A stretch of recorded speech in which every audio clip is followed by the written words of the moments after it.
मला असं वाटतं की राजकारणाकरता ते बोलले असतील, पण त्यांनाही कळतं आहे की माननीय देवेंद्रजी यांना मराठा आरक्षणामध्ये कारण नसताना विलीन करण्यात येत आहे।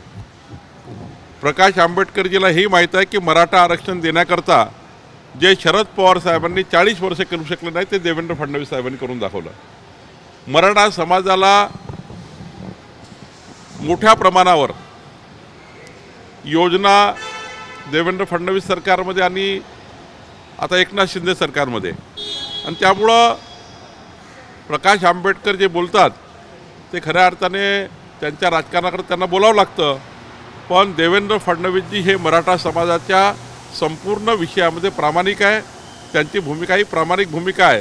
यानंतरही काही सामाजिक आंदोलन करते देवेंद्रजींना विलीन करून त्यांच्यावर व्यक्तिगत स्वरूपाची आणि खालच्या भाषेची टीका करून देवेंद्रजीचा उंची कमी करण्याचा प्रयत्न करताय, त्यांना डॅमेज करण्याचा प्रयत्न करताय।